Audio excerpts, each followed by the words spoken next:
이번 시간에는 국방규격 작성 방법에 대해서 알아보겠습니다.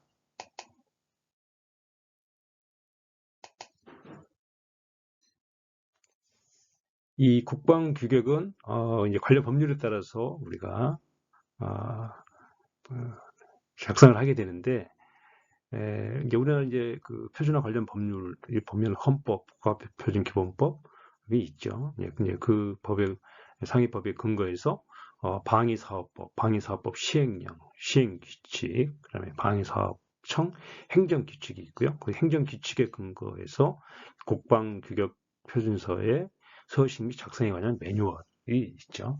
이 매뉴얼에 이제 국방규격의 작성에 대한 지침이 있습니다. 근데 그 내용을 그 근거에 의해서 이루어진다. 이렇게 하시면 되겠습니다. 이 방위사업법 제26조에 보면 이제 표준화와 관련된 규정인데요.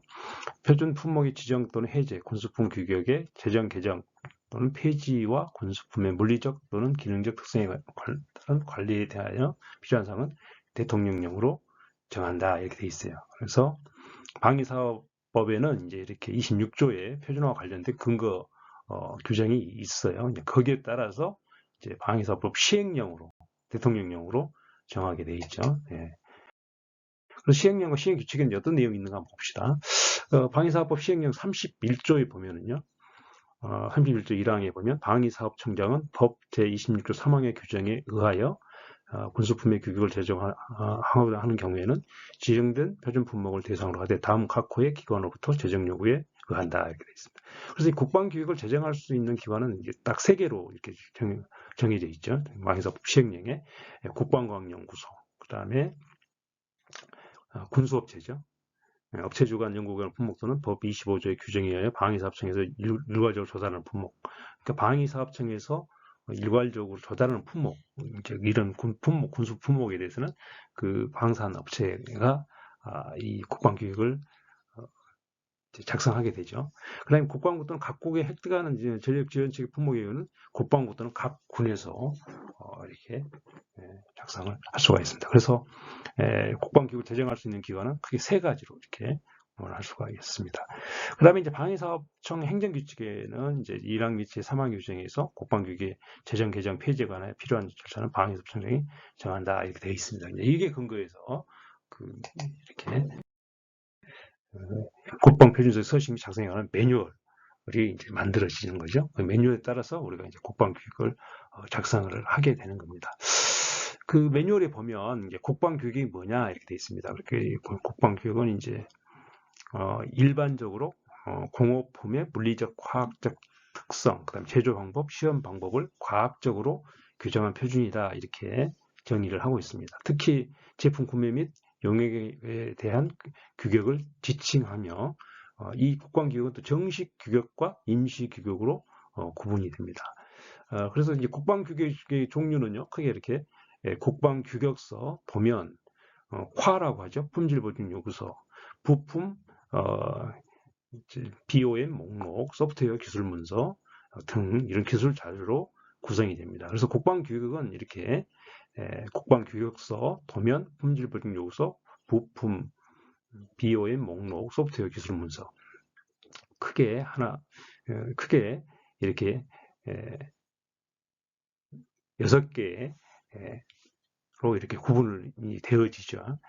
그래서 이제 우리 국방 규격 같은 경우에 가장 많은 비중을 차지하고 있는 이제 국방 규격서에 대해서만 우리가 이제 작성하는 방법에 대해서 여러분들에게 설명을 드리고자 합니다. 사실 이제 우리 국방 규격서가 거의 뭐 7, 80% 차지하지요.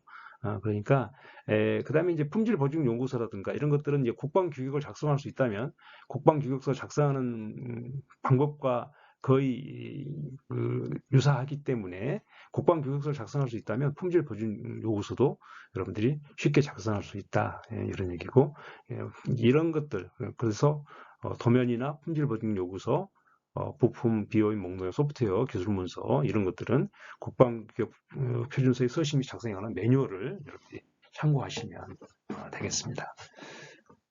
여기서는 이제 국방규격서의 이제 작성 방법에 대해서만 설명을 드리도록 그렇게 하겠습니다. 그 국방 규격서의 이제 구성 요소를 한번 보면은요, 표지를 작성하게 돼 있고, 그다음에 목차, 그다음에 이제 적용 범위 및 분류, 그다음에 적용 자료 문서, 그다음에 이제 필요 조건, 그 군수품이 갖춰야 될 요구 사항이죠. 필요 조건. 그다음에 이제 검사와 시험 품질 보여. 이거는 뭐냐면 필요 조건을 충족하는지 여부를 확인하기 위한 어떤 시험 방법, 그다음에 어떤 검사 주체, 품질 보증에 관한 이런 사항들입니다. 그러니까 이런 것들은 이제 주로 이제 우리 방위사업청이라든가 그다음에 각 군이라든가 군수 업체로부터 이제 우리가 이제 그 제품 군수품을 이제 인도받을 때 이제 뭡니까? 검사는 어떻게 할 것인가? 이런 내용들을 규정하는 것이죠. 그러니까 사항 같은 경우는 이제 검사 시험 필요 조건 시험이라고 하는 것은 이제 필요 조건을 검증하는 그 검증 방법들을 규정하는 거고요.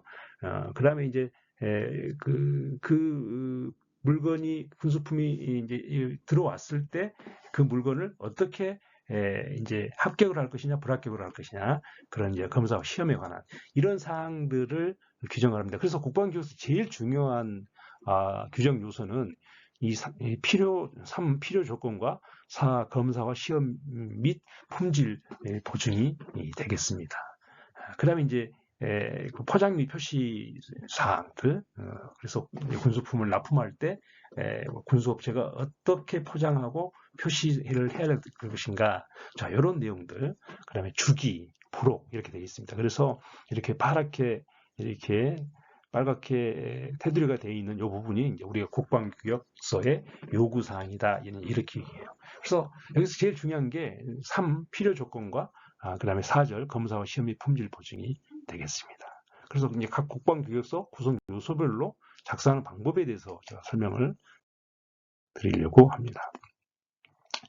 자, 보시면 여기에 보면 이제 구성 요소별 작성 방법 이렇게 되어 있습니다. 그래서 우리가 이제 국방규격서는 반드시 이제 표지를 작성하게 돼 있고, 그다음에 목차, 그다음에 표지 목차, 그다음에 제1장 이렇게 합니다. KS나 이런 데는 제1절하고 이렇게 점을 안 찍는데 우리 국방규격서는 1장하고 점을 찍어요. 이게 1장 적용 범위 및 분류. 그리고 또 1장 밑에 이제 1.1, 1.2, 1.1 적용 범위, 1.2 분류 이렇게 되어 있습니다. 그래서 이제 적용 범위는 이 국방규격은 어디에 적용한다라고 하는 적용 한계를 기술하는 거고요. 그다음에 이제 분류는 이제 뭐 등급이라든가 종류라든가 뭐 이런 것들이 이제 그런데 이런 것들이 없다 그런 경우에는 이제 적용 범위만 이렇게 여러분들이 규정을 하시면 되겠죠. 그런 내용들은 사례 중심으로 간단하게 구성 요소로 어떻게 작성하는 것인가 이런 내용들을 설명을 드리도록 하겠습니다. 그다음에 이제 제2장은 적용 자료 및 문서입니다. 그래서 이 국방규격서의 적용 자료 적용되는 자료와 문서를 이렇게 뭐라고 할까요? 목록을 제시하는 그러한 사항이 되겠습니다. 여기에는 이제 2.1, 2.2, 2.3, 2.4 이렇게 해서 일반 사항, 그다음에 정부 문서 적용해야 될 이 규격서를 활용하는 데 있어서 적용해야 될 정부 문서, 그다음에 비정부 문서, 기타 항해물, 그다음에 우선순위 이런 내용을 규정하도록 되어 있습니다. 그다음에 이렇게 이제 3장과 4장 보시면 이제 요게 보면 3장에서 6장까지를 우리는 이제 국방규격 요구사항이다 이런 얘기예요. 이게 매우 중요한 사항이죠. 여기서도 더 중요하다 그러면 3장과 4장이 되겠습니다. 여기 이제 보시면 3장에 보시면 자 이제 우리가 국방규격서는 통상 상세형과 성능형, 혼합형 이렇게 돼 있습니다. 뒤에 제가 설명을 드릴 텐데, 근데 여기서는 이제 그 상세형 기준으로 구성 요소를 제시해 놓은 거죠. 그래서 여기 보시면 3.1 설계, 3.2 재료, 3.3 부품, 3.4 공정, 3.5 제조 및 조립, 그다음에 3.6 성능 특성, 3.7 물리적 특성, 3.8 환경 요구 조건, 3.9 일솜씨, 3.10 연동 요구 조건, 운용 특성, 신뢰성, 정비성, 호환성. 자, 이런 내용들 이렇게 규정하도록 되어 있어요. 그래서 여기 보시면 필요 조건 중 밑줄 친 항은 반드시 규정해야 됩니다. 요거는요. 그러니까 밑줄 친 게 뭡니까? 3.6 성능 특성, 환경 요구 조건, 그 다음에 연동 요구 조건, 신뢰성, 정비성, 이렇게 호환성 이런 내용들은 반드시 규정을 해야 된다. 그 다음에 공정 제조 및 조립은 성능형 규격서에서는 거의 규정하지 않는다. 다시 한번요. 그러니까 공정, 제조 및 조립. 공정은 뭡니까? 3.4, 3.5. 이거는 뭐라고요? 성능형 규격서에는 규정하지 않는다는 거예요. 그래서 말 그대로 성능형은 예를 들면 그 성능 제품이 갖춰야 될 성능에 대해서만 규정한다. 이제 이런 얘기예요. 제조 공정 이런 것들은 상세형이라. 그러니까 제조 공정이 들어간다 그러면 상세형 규격이다 이렇게 여러분들이 보시면 되겠습니다. 자, 그리고 그 외의 항은 필요시만 규정하고 또한 안전, 인간공학, 인증 등에 관한 사항은 필요시 추가하여 규정할 수 있다 이런 얘기예요. 어디에? 필요 요건에.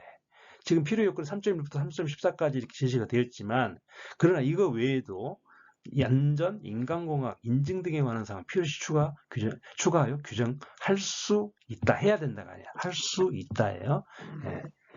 그래서 여러분들이 잘 참고하시고 그 다음에 이제 4장은 검사와 시험의 품질 보증입니다. 여기에는 보면 이제 일반 사항이 있고 4.2 검사의 분류. 검사의 분류는 세 가지가 있습니다. 요건 반드시 들어가야 돼요. 그러니까 최초 생산품 검사, 품질 적합성 검사, 확인 검사 필요시 이렇게 돼 있는데 일반적으로 이렇게 검사는 세 가지가 있습니다. 요거는 이제 뒤에서 세부적으로 설명을 드릴 거고 그 다음에 이제 4.3이 검사 방법이 절차 이렇게 돼 있어요. 우리 매뉴얼에는. 근데 사실 이거는 시험 방법에 대한 내용이거든요. 그래서 저는 이제 시험 방법 및 절차 이렇게 얘기를 합니다. 그래서 여러분들도 이 4.3을 규정할 때 검사 방법 이렇게 하지 마시고 시험 방법 및 절차 이렇게 하시면 될 것 같아요. 이거는 뭐냐면 저 필요 조건에 정말 충족이 되는가를 검증하는 거예요. 검증. 그러니까 시험이죠. 그죠? 시험이에요. 그러니까 적합합니다, 부적합합니다. 어떻게 될까요? 그러니까 이 시험 방법 절차에 따라 시험을 모든 필요 조건을 다 시험 방법이 있겠죠. 각각에 대해서. 그럼 모두 다 시험을 해요. 시험 결과값이 필요 조건에 모두 충족이 된다. 그러면 그건 적합품이에요. 그런데 이 필요 조건이 시험 방법에 따라 했는데 필요 조건 14개 중에 13개는 충족이 되는데 정비성과 호환성은 이 시험 방법에 따라서 했더니 충족이 안 돼요. 그럼 그걸 우리는 부적합이라고 그래요. 그러니까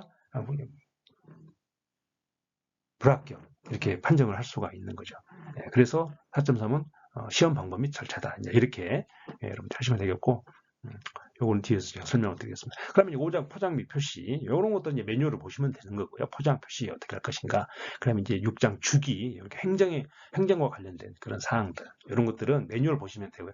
여기서 제일 중요한 것은 제가 이제 우리 그 방위사업청 국방표준 자문위원을 제가 한 4년간 임무를 수행하고 심의를 하면서 보면 이 뭐 4장을 제외한 나머지 부분 뭐 이렇게 3장과 4장을 제외한 나머지 부분들은 크게 문제는 없어요. 그런데 가장 이제 뭐라고 할까 매뉴얼에 맞지 않게 작성되는 그런 현상들이 주로 이제 필요 조건과 4장에서 많이 나타나고 또 그 중에서도 4장이 가장 오류가 많은 제가 그 사례를 봤어요. 그래서 그 부분에 좀 중점적으로 제가 설명을 드리고 나머지 부분들은 여러분들 매뉴얼을 보시면 다 알 수 있는 내용이기 때문에 여기는 별도로 설명을 드리지 않겠습니다. 그래서 특히 4장 중심으로 설명을 좀 세부적으로 드리도록 하겠습니다.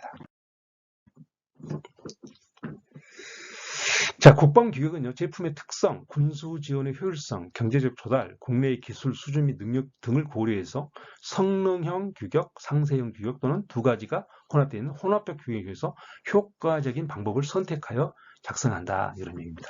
그래서 이제 국방규격을 작성한 주체가 이제 국방과학연구소 그다음에 방위사업청, 각군 이렇게 되어 있잖아요. 이제 그래서 실무자가 이 표준을 국방교육을 작성하실 때, 자, 상생으로 할 것이냐, 성능형으로 할 것이냐, 혼합형으로 할 것이냐, 여기에 대한 가이드라인을 이렇게 제시를 하고 있어요. 자, 여기 보시면 상세형은 말 그대로 아까 제가 뭐라고 했습니까? 뭐 설계, 제조, 뭐 가공부터 모든 사항들을 다 포함하는 것을 우리는 상세형이라 그래요.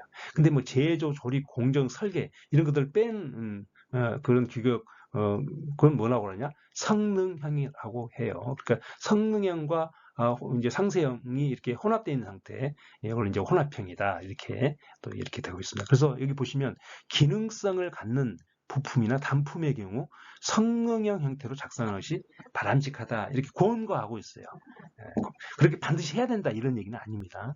그 다음에 성능형을 권장하는 추세이나 체계 장비는 혼합형 형태로 작성하는 것이 바람직하다 이렇게 돼 있고, 그래서 이제 대부분 이렇게 성능형 형태로 이제 미국 같은 경우는 이제 그 어떤 국방표준 어떤 혁신을 통해서 성능형 위주로 이렇게 작성이 되는데, 이제 우리 국방 규격은 사실은 거의 이제 상세형 또는 혼합형 형태로 돼 있어요. 그래서 성능형 규격서는 거의 없다 이렇게 보시면 돼요. 대부분. 그래서 우리 국방 규격은 되게 이제 뭐랄까 굉장히 복잡하게 돼 있어요. 혼합형 또는 상세. 그래서 이렇게 성능형으로 이렇게 작성하시면 되는데, 기능성을 갖는 이렇게 단품, 부품 이런 것들은 성능형으로 하면 되는데, 뭐 도면도 관리하고 보면 복잡하게 대부분 혼합형 형태로 이렇게 해요. 그래서 여기에 맞게끔 하시면 될 것 같습니다. 자, 요소별 작성 방법을 좀 알아보도록 하겠습니다. 그래서 모든 규격서는 그러니까 우리 이제 이제 국방과학연구소나 이제 방위사업청이나 각 군에서 작성하는 모든 군수품에 대한 규격서에는 표지와 목차, 번호와 제목이 부여된 6개의 장을 포함해야 된다. 6개의 장. 여기 보시면 6개의 장이 뭡니까? 적용 범위 및 분류, 적용 자료 및 문서, 필요 조건, 검사와 시험 및 품질 보증, 포장 및 표시, 주기. 자, 이런 내용을 반드시 포함이 돼요. 이거는 하나의 상수예요. 그러니까 적용 범위 및 분류. 이거를 말을 바꾸면 안 되겠죠? 적용 자료 및 문서. 이것도 바꾸시면 안 되겠죠? 필요 조건도 마찬가지. 이런 내용을 반드시 포함을 해야 된다. 그리고 각 장이라고 1, 2, 3, 4, 5, 6을 장이라고 해요. 그래서 각 장에 해당된 정보가 없는 경우에는 장 하단에 뭐라고 한다고 그랬죠? 땡땡하고 해당 없음을 표기한다. 이렇게 되어 있습니다. 어려운 사항은 아니죠. 넘어가겠습니다. 그래서 이제 표지도 작성이 되게끔 되어 있어요. 매뉴얼에 보시면은요. 그래서 표준 이제 이렇게 하시면 되고, 요거는 이제 매뉴얼 보시면 되니까 매뉴얼 보고 그대로 하시면 되겠습니다. 그 다음에 이제 작성 관리 이력 있죠? 이것도 우리 매뉴얼에 있으니까 그 내용을 보시고 여러분들이 하시면 되겠습니다. 그 다음에 이제 목차도 작성해야 되겠죠? 목차. 그래서 목차 내용들은 보면 1장부터 실질적으로 전체 다 작성한 다음에 간추려서 이렇게 작성을 하시면 되겠습니다. 자, 그러면 이제 1장 적용 범위 및 분류 어떻게 작성하는가 보겠습니다. 규격서 1장은 규격서의 적용 범위 및 적용 품목의 분류에 대한 사항을 기재한다 이런 얘기입니다. 그래서 적용 범위만 규정할 때는 분류가 없어요. 그래서 항 제목을 부여하자면 분류를 포함할 때만 1.1, 1.2로 이렇게 생성을 해서 부여한다. 무슨 얘기입니까? 그러니까 무슨 얘기입니까? 적용 범위만 규정할 때는 항 제목이라고 하는 것은 여기서 1.1, 1.1을 의미합니다. 그러면 이 1.2 분류가 없다 그러면 적용 범위 및 분류 해놓고요. 그냥 그 밑에 그 적용 범위에 대한 사항을 이렇게 해주시면 되겠죠. 그 얘기입니다.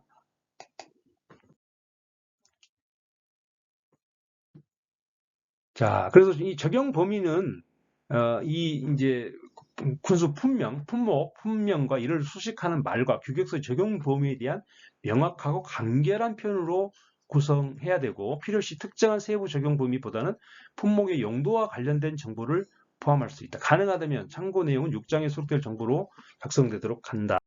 그 다음에 적용 범위의 필요 조건, 요구사항입니다. 요구사항. 그 다음에 그림 이런 것들은 포함해서는 안 된다. 이런 얘기입니다. 이건 KS하고 똑같아요. 그래서 이런 것들을 잘 지키시면 되겠고, 자, 분류. 이제 2개 이상의 어떤 형상 품목을 포함할 경우면 작성한다고 했어요. 어떤 품종에 대한 형태, 타입, 종, 등급 이런 것들이 있는 경우에 작성을 하시면 된다. 해당이 없으면 이제 작성 안 하신다고 그랬죠. 그래서 적용 고명한다고 그랬죠. 이것들은 참고하시고, 그다음에 이제 적용 자료 및 문서, 이제 이건 2장이 되겠습니다. 이렇게 적용 자료 및 문서. 그래서 2장은 지금 여기 보시면 이제 2.1 일반사항, 정부 문서, 비정부 문서 및 기타 간행물, 우선순위 2.1부터 2.4까지 이렇게 구성해서 작성을 해야 된다 이런 얘기예요. 포함하여야 한다 이렇게 요구하고 있죠. 그래서 반드시 2장 적용 자료 및 문서 내놓고 2.1 일반사항, 2.2 정부 문서, 2.3 비정부 문서 및 기타 간행물, 2.4 우선순위 이걸 작성하신 다음에 이제 그 세부적으로 내용을 집어 넣으시면 되겠죠. 그래서 2.1에는 일반 사항에는 이렇게 보시면 아래 문서 및 도면은 규정인 범위에 대해서 본 규격서와 함께 적용되며 문서의 개정 기호에 관한 사항이 명시되어 있지 않는 한 입찰 공일 당시 유효한 최신판을 적용한다 이렇게 돼 있어요. 이건 하나의 정형문이라고 볼 수가 있어요. 그러니까 일반 사항에는 이 정형문을 그대로 넣으시면 된다 이렇게 이해하시면 되겠어요. 그다음에 이제 2.2 정부 문서는 이제 여기에 보시면 다음과 같은 순서로 배열해야 된다 이런 거예요. 그래서 규격서는 자 우리 국방 규격서, 그다음에 미 연방 규격서, 미 군사 규격서, 기타 규격서 순으로 이렇게 하는 거고요. 그다음에 표준서는 KS 한국 산업 표준, 국방 표준서, 우리 국방 표준서가 되죠. 미 연방 표준서, 미 국방 표준서, 기타 표준서. 국방 교육 우리 국방 표준서가 있죠.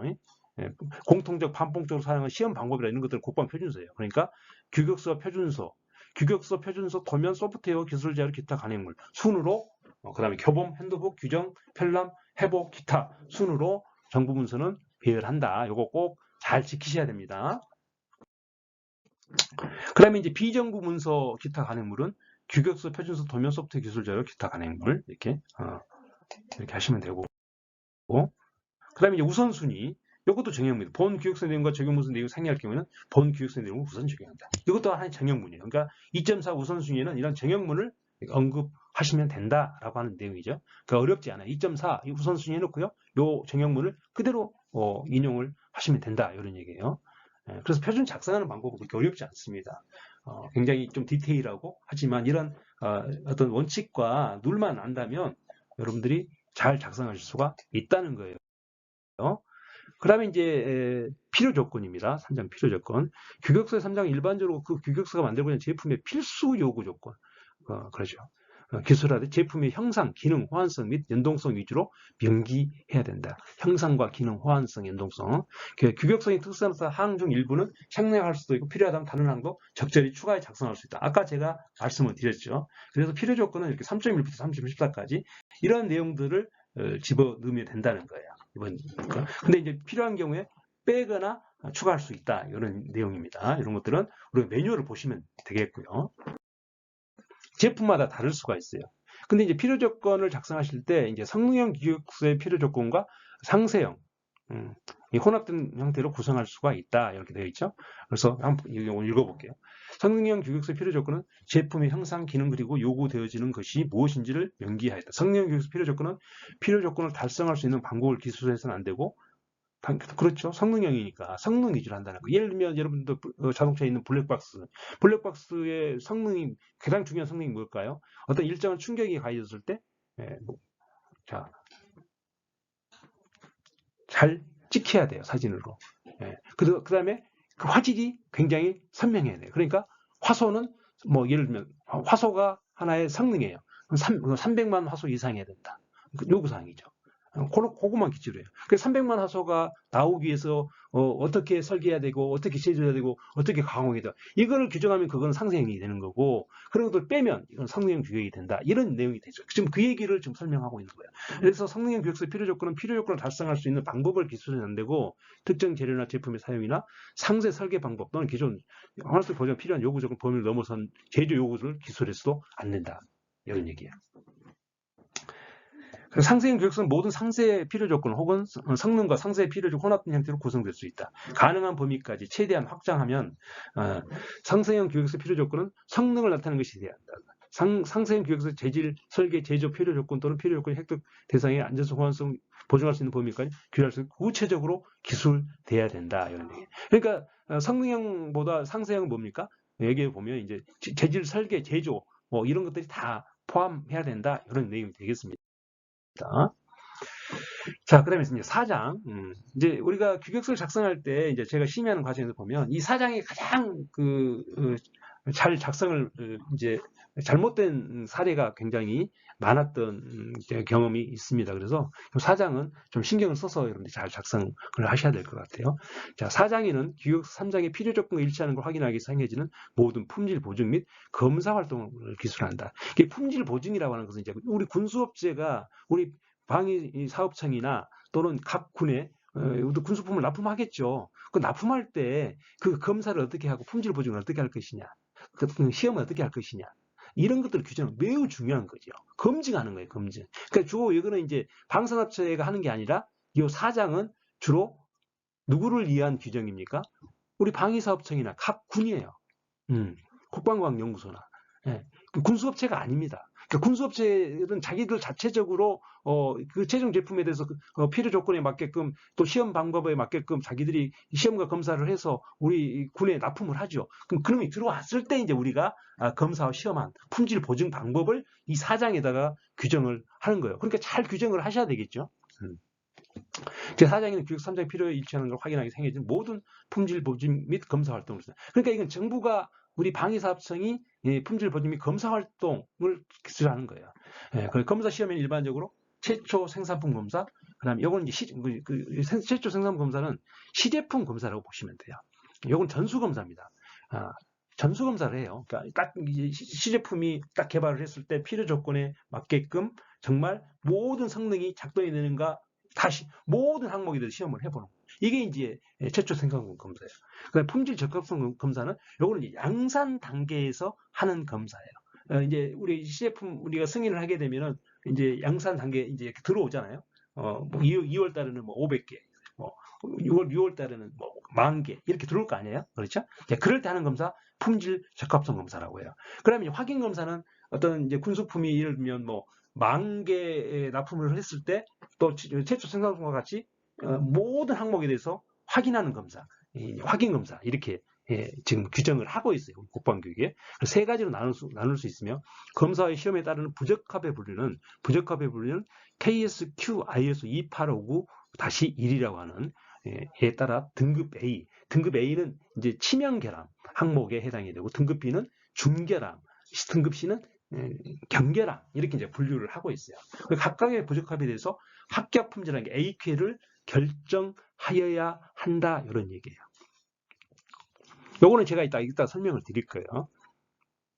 그러니까 여러분들 2859에 대해서 여러분들이 이제 이해를 하셔야 돼요. 여기서는 제가 설명을 안 드립니다. 그러니까 2859에 대한 사전 지식을 갖고 여러분들이 AQ를 명확하게 결정을 해야 된다.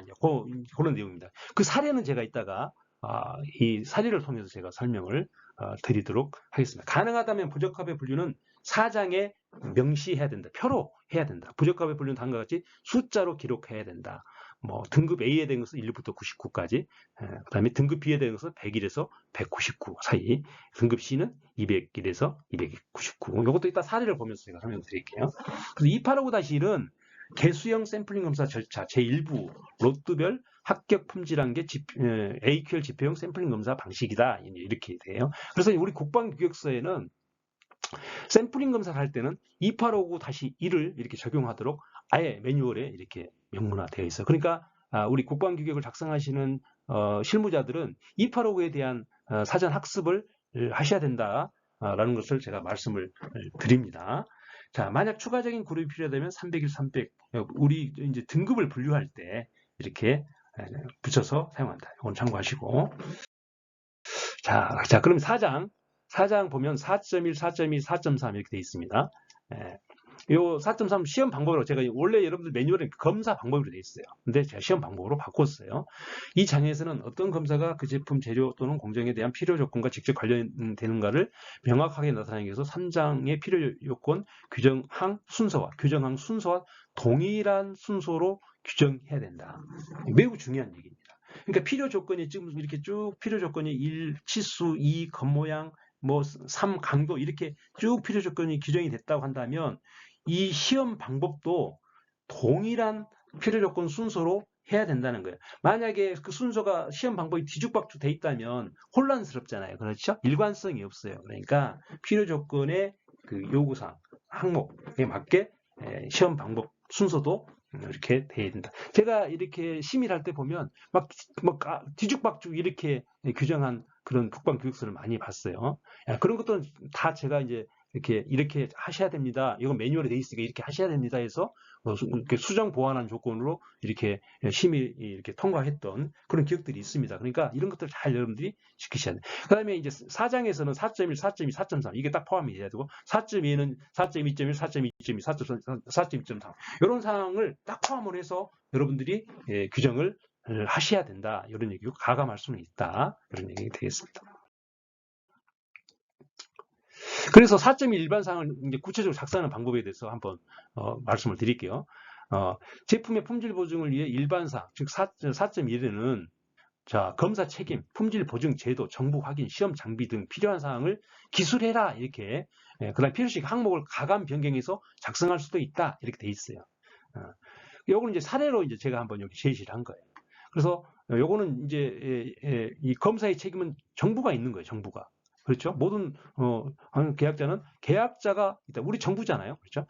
계약자는 정부가 인정하는 범위 내에서 자체 또는 다적자의 시설을 이용해 검사를 수행할 수 있다. 이것도 하나의 정형화된 정형문이에요. 이 품질 보증도 모르겠다 그러면 여기 있는 내용 정형문. 정부 확인도 이것도 정형문이에요. 그냥 이대로 써주시면 돼요. 이대로 써주시면 돼요. 이렇게 써준다는 얘기는 자, 이 군수품이 들어왔을 때 우리가 이 검사에 대한 책임 누구한테 있느냐? 우리 정부에게 있다. 그 다음에 계약자는 원활히 할 수 있는 효과적인 품질 보증. 요거는 뭐냐면 군수업체를 이야기해요. 군수업체가 품질 경영 시스템, 보증 체제를 갖추고 제품을 효과적으로 갖추고 시스템을 갖추고 군수품을 생산해야 된다라고 하는 거예요. 그러니까 이건 어떻게 보면 그 군수업체에다가 어떤 부담을 주는 거예요. 경각심을 주는 거예요. 그냥 대충 하는 게 아니라 시스템을 갖추고 해라. 이런 얘기예요. 이런 요구사항인 거예요. 그리고 그래서 이런 시스템을 갖춘 군수업체가 만든 제품에 대한 검사 책임은 이렇게 정부가 인정하는 범위 내에서 검사를 수행할 수 있다. 그렇죠. 정부가 하는 거예요. 물건이 들어오면 방산업체가 하고 국방기술 품질은이 하고 각군에서 하는 거 아니겠습니까? 그런 검사의 책임에 대한 사항을 여기다가 규정을 한다. 꼭 이렇게 하는 것도 있지만 여기에 맞게끔 하시라는 거고, 그다음에 정보 확인 이게 나와 있죠. 이것도 정형문 형태다. 이런 내용 꼭 들어가야 된다는 얘기고, 그다음에 이제 여기서 이제 시험할 때 시험 장비가 있다 그러면 이렇게 규정을 해주시면 된다는 거예요. 그래서 이 사례를 잘 보시면 보고 벤치마킹 하시고 작성하시면 크게 문제입니다. 그 다음에 두 번째 4.2입니다. 이제 4.1에 대해서 설명드렸고, 검사의 분류 작성 방법이에요. 적절한 품질 적합성 검사에 대한 연관된 필요 조건을 최초 성능 사항으로 참조할 수 있도록 4.2 검사의 분류 도표화하는 것을 추천한다. 매뉴얼이 그렇게 돼 있어요. 그래서 이 4.2, 요 4.2, 이 4.2.1, 4.2.2, 4.2.3 요 사이에 이 어떤 검사 분류표를 하나 집어 넣어서 작성을 하는 게 좋다는 거예요. 상호 연관성을 확인할 수 있도록. 이거 이따 사례를 보면서 제가 설명을 드리도록 하겠습니다. 그래서 검사의 분류는 제품의 품질 확인을 검사의 종류에 대해 일반적으로 다음과 같이 분류한다. 자, 그래서 가감할 수 있고. 그래서 이 검사의 분류는 세 가지예요. 최초 생산 검사, 품질 적합성 검사, 확인 검사. 최초 적합성 검사는 뭡니까? 규격서의 필요 조건에 일치하는 제품을 생산할 수 확인하기 위해서 양산 최초 생산 물량에 대해서 실시하는 검사입니다. 그러니까 양산 전에 양산 최초 시제품이라고 보시면 돼요. 그 다음에 양상품 품질 적합성 검사는 양상품 수락을 위한 검사고, 확인 검사는 단일 계약건으로 장기간 생산 납품되는 품목에 대해서 최초 생산물 검사에서 입증된 전체적인 품질 수준이 생산 기간 동안에 유지되고 있는지 확인하기 위해서 실시하는 검사가 우리 이제 확인 검사다. 이 세 가지를 규정을 해줘야 된다는 거예요. 그러니까 이런 것들을 명확하게 규정하지 않으면 이제 군수업체가 혼란스러울 수 있고, 뭐 방위사업청이나 국방기술품질이나 각군에서 검사 대충 하는구나. 이렇게 생각할 수도 있는 거예요.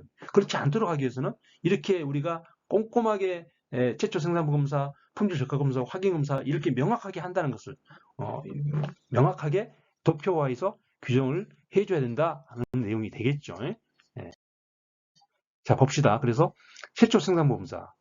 계약서에 별도로 규정하는 정부 품질 보증기관은 개발 완료 최초 생산부 범위에 대해서 본규칙에 따라 최초 생산부 검사를 실시해야 한다. 단 최초 생산부 수량은 계약서에 별도로 규정하지 않으면 점퍼 한 벌 표 규정된 최초 생산부 검사를 이건 어떤 점퍼인가 봐요. 군용 점퍼인가 봐요.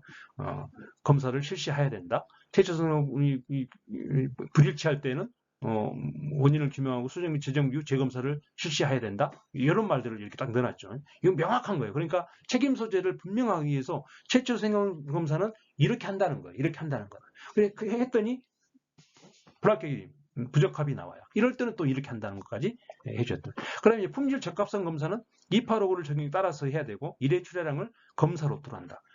그렇죠. 1회 출하량. 그러니까 1회 입고량이 되겠죠. 그러니까 군수업체에서 우리 방위사업청으로 예를 들면 우리 이제 국방기술 각군으로 들어옵니다. 한번 들어올 때 그 입고량, 출하량 이거를 이제 검사로 들어. 샘플링 검사라고 하는 것은 제품의 집합을 우리는 이제 합격을 할 거냐 불합격을 판정하는 거 아니겠습니까? 그러니까 그런 노트를 명확하게 해줘야 되고 점프 한 번을 단위치로 한다. 이렇게 해서 이런 내용들을 이렇게 규정을 해줘야 된다는 거예요. 그래서 품질 적합성 검사에 불합격된 경우는 어떻게 합니까? 전수 선별해서 수정 정비 재검사를 받을 수 있다. 뭐 이런 내용들. 그다음에 이제 검사의 분류표라고 그랬죠. 그래서 이렇게 필요 조건, 그다음에 이제 부적합 번호 이렇게 부여한다고 그랬죠. 그다음에 부적합의 분류 등급이 B냐 A냐, 그다음에 시험 방법, 각 필요 조건 뭐 여기서 보면 이제 이 재료에 대해서는 일광 결례도, 세탁 결례도, 물 결례도 이런 것들이 뭐예요? 필요 조건이고 그 일광 결례에 대한 시험 방법은 4점, 3.1.1 이렇게 딱 되어 있죠. 이 상호 관계를 쭉 해놓은 거예요. 그랬을 때 이제 최초 생산품 품질 적합성 검사, 확인 검사를 쭉 나눠놨죠. 최초 생산품 검사는 재질과 제품에 대한 모든 필요 조건에 대해서 다 검사를 해요. 근데 품질 적합성 검사는 여기서 이 규격서에 보면 이 재료에 대해서는 하지 않고 제품의 검명 치수 표시에 대해서만 하고 또 일정 기간이 지난 이후에 하는 확인 검사는 또 최초 생산품 검사와 같이 전 항목에 대해서 이렇게 전수검사 개념으로 한다 이런 얘기예요. 이런 것들을 이렇게 검사의 분류표를 작성을 해서 이렇게 규정을 명확하게 해주면 좋겠죠. 그렇게 이렇게 해야 된다라고 이렇게 여러분들 매뉴얼이 돼 있다는 거예요. 자, 그다음에 여기 보시면 여기 AQL 검사 수준, 엄격도, 형식 이렇게 돼 있죠. 이런 것들을 명확하게 여기 예시처럼 규정을 해줘야 된다는 거예요. 그래서 KSQ ISO 285 검사 방식 조건, 방법 뒤에 설명드릴 텐데 이러한 내용들을 이 분류표에다가 명확하게 해줘야 된다. AQL을 어떻게 지정할 것이냐 이런 것들이에요. 우리 근데 여러분들 매뉴얼에는 AQL을 어떻게 지정할 것인가 이런 말이 없어요. 그 다음에 285에도 AQL을 어떻게 해야 될 것인가에 대해서는 정확하게 그런 것들이 나와 있지 않아요. 근데 이제 미 육군 기준을 제가 여기 좀 설명을 드렸는데 그걸 참고하셔가지고 좀 하시면 될 것 같다는 생각이 들어요. 자, 넘어갑니다. 그다음에 이제 확인 검사에 대한 것들을 이렇게 해주면 되겠죠. 여기는 누적 생산 10,000벌당 한 벌로 이렇게 한다 이런 얘기예요. 그다음에 이제 확인 검사 이제 불합격이 됐을 때 어떻게 할 것이냐 이런 내용들을 이렇게 사례처럼 이렇게 하셔가지고 명확하게 규정을 해주시면 되겠습니다. 그래서 이제 2859를 적용해서 검사 방식 조건을 반영한 방법은 자, 샘플링 검사는 노트의 크기와 검사 단위체를 먼저 결정을 해야 돼요. 누가요? 누가? 사실은 원칙적으로는 이제 2859를 보면 이제 우리 방위사업청이나 각군이나 국방과학연구소가 군수 업체와 협의해서 결정을 하는 게 맞아요. 그 다음에 AQL 결정은 어떻게 하느냐? 요거는 이제 우리 기준이 없습니다. 우리 국방교육서 매뉴얼에는 AQ를 어떻게 결정할 것인가에 대한 그런 게 없어요. 그러니까 사실은 이제 285를 따라야 된다 이렇게 돼 있으니까 285는 어떻게 돼 있느냐? 수요자와 공급자가 협의하여 결정한다 이렇게만 돼 있어요. 근데 그것도 기준이 명확치 않아. 그러니까 우리가 규격서를 작성할 때 우리 이 매뉴얼에 AQ를 결정해야 된다라고 돼 있잖아요. 하셔야 돼. 어떤 방법들을. 그럴 때 미 육군 기준. 어차피 285-1이라고 하는 표준이 미국의 밀리터리 스탠다드가 우리 국제 표준으로 된 거고 그 국제 표준이 우리 KS로 된 거기 때문에 이걸 인용하시더라도 큰 무리는 없겠다. 예. 제가 그래서 매뉴얼에 이걸 반영하자라고 우리 그 방위사업청에 예, 실무 담당 사무관에게도 제가 이렇게 제안을 했던 기억이 납니다. 그렇지만 아직 그 반영은 돼 있지는 않아요. 그러니까 이렇게 정할 때 예를 들면 이제 우리 필요 조건에 이제 항목을 이제 등급을 뭐 A, B로 이렇게 C로 분류한다고 그랬잖아요. 그랬을 때 A와 B에 대해 이렇게 A와 B에 해당하는 검사 항목수가 한 개에서 두 개 있다. 필요 조건 한 개에서 두 개다 그러면 일률적 AQ를 0.25로 미 육군은 정한다는 거예요. 세 개에서 네 개는 0.4. 그다음에 다섯 개에서 일곱 개는 0.65. 여덟 개에서 11개는 1.0. 그다음에 12개에서 11개는 1.5. 29 이상은 4.0 이렇게 규정을 한다는 거예요. 그래서 이걸 참고하셔가지고 하시면 될 것 같고 그다음에 이제 검사 수준을 결정해야 돼요. 이 검사 수준이라고 하는 것은 요거는 이제 뭐라고 하냐면 시료의 상대적인 크기를 결정하는 지표예요. 그래서 요 1보다는 2보다가 시료가 더 많아지고 2보다는 3이 더 많아져요. 그래서 0.4 대 1, 시료비는 0.4 대 1 대 1.6이에요. 이렇게 돼 있어요. 그러니까 이제 일반 검사 수준 1이 0.4고 2가 1이고 1.6이에요. 이 말은 무슨 얘기냐면 일반 검사 1수준 때 시료가 4개라면 여기는 2수준은 10개고 3수준은 16개가 된다. 이런 얘기예요. 그러니까 이제 시료를 우리가 많아진다는 얘기는 그만큼 시험 하는 로드가 걸리기 때문에 시간이 많이 걸리고 비용이 든다 이런 얘기예요. 그렇기 때문에 가능하면 이제 검사하는 입장에서는 시료를 작게 해서 시험을 하려고 하겠죠. 그런데 여기서는 특별한 지정이 없으면 일반 검사 2수준을 사용하도록 이렇게 되어 있어요. 그런데 이 파괴 검사는 비용이 많이 드는 고가의 제품이에요. 이런 것들은 시료를 많이 할 수 없잖아요. 그럴 때는 이제 특별 검사라고 해서 S1부터 S4 중에서 이제 결정을 하시면 돼요. 이런 경우에는요. 그다음에 이제 검사의 엄격도 결정 어떻게 할 것이냐. 이제 이 엄격도라고 하는 것은 이제 보통 검사를 할 것이냐, 까다롭게 할 것이냐, 수월하게 할 것이냐. 이걸 결정하는 거죠. 그런데 285호에 보면 특별한 경우 아니면 계약 최초의 검사를 보통 검사부터 한다. 그래서 보통 검사를 결정하시고 모르겠다 그러면 보통 검사. 수준도 모르겠다 2수준 이렇게 하시면 돼요. 크게 무리가 없겠죠. 그다음 이제 검사 형식을 결정해야 돼요. 이 형식이라고 하는 것은 이제 샘플링 횟수를 결정하는 거죠. 그러니까 샘플링을 한 번 해서 이 들어온 물건을 합격을 할 것인가 불합격할 것인가. 샘플을 두 번 해서 할 것이냐. 다해는 5번을 의미해요. 5번을 해서 할 것이냐. 그러니까 2의 다해라고 하는 것은 굉장히 시료가 많아지는 거죠. 일반적으로 1회를 많이 해요. 그래서 검사 방식 조건은 이 군수, 생산업체 품질 수준을 고려해서 우리 공급자, 정부와 군수업체 간에 협의해서 결정하는 것이 적정하다. 이렇게 해서 반영을 하시면 되겠습니다. 그 다음에 이제 4.3 시험 방법 및 절차예요.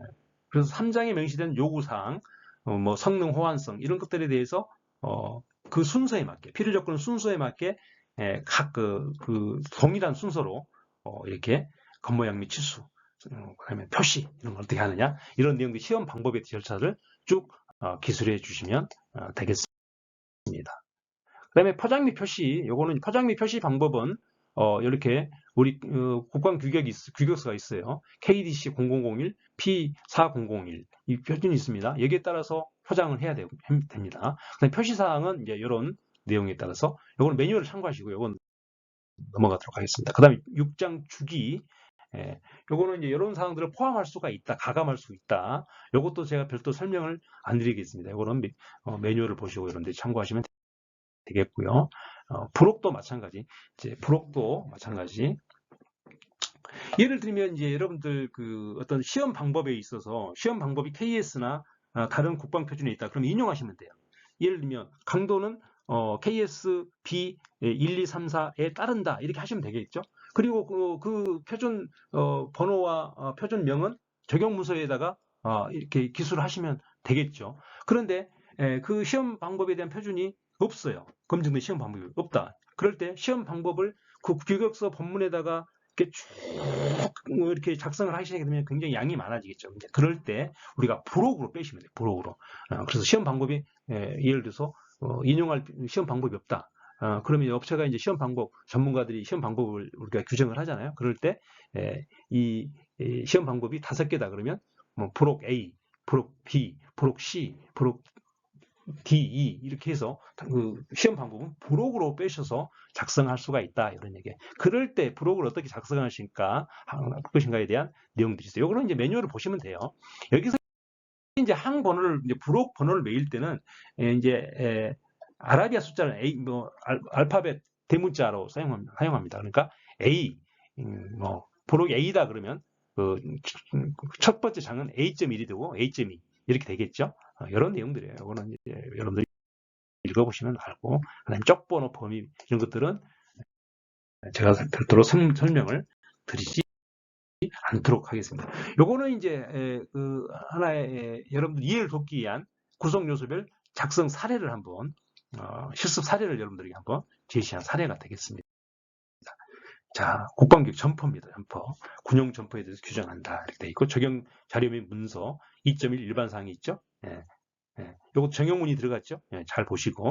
그 다음에 이제 정부 문서, 표준서, 한국 산업표준, 도면, 기타 정부 문서 쭉 되어 있죠. 이렇게 작성하시면 됩니다. 그 다음에 우선순위, 이것도 정형문이라고 했죠. 이 내용 그대로 적어주시면 됩니다.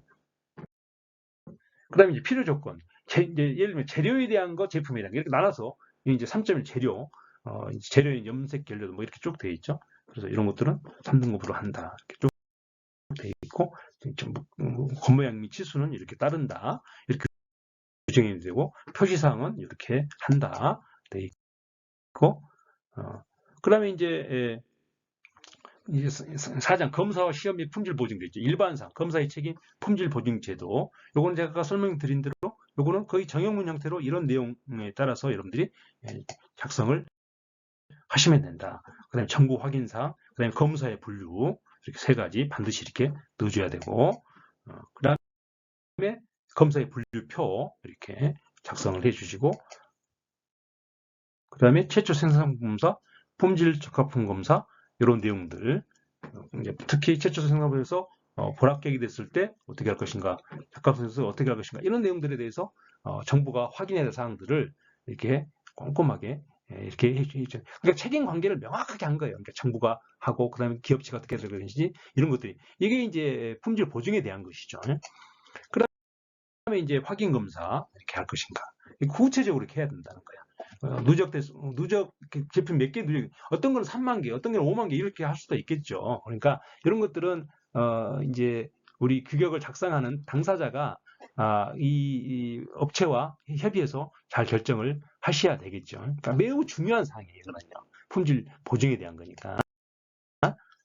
그다음에 시험 방법은 아까도 제가 말씀드렸지만 이렇게 KS가 있는 경우는 인용하시면 돼요. 인용하시고 이거는 적용 문서에다가 목록을 작성하시면 되겠죠. 이런 건 대부분 다 시험 방법이 다 있어요. 다 인용하시면 돼요.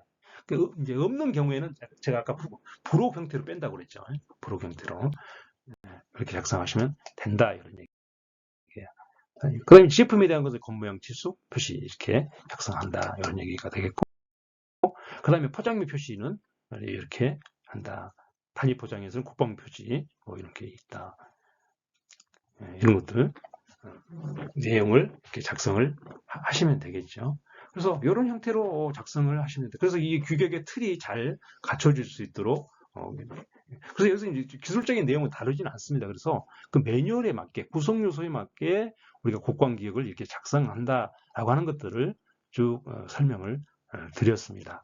세부적인 내용은 여러분 매뉴얼을 보시면 됩니다. 그래서 제가 여기서 말씀드린 것은 필요 조건과 이제 검사 방법, 시험 방법 이런 내용들 좀 중점적으로 제가 설명을 드렸어요. 그래서 그런 내용에 맞게끔 작성하시면 큰 문제는 없겠다 이렇게 생각됩니다. 여기까지 이제 국방규격서 작성 방법에 대해서 간단하게 알아보았습니다. 감사합니다.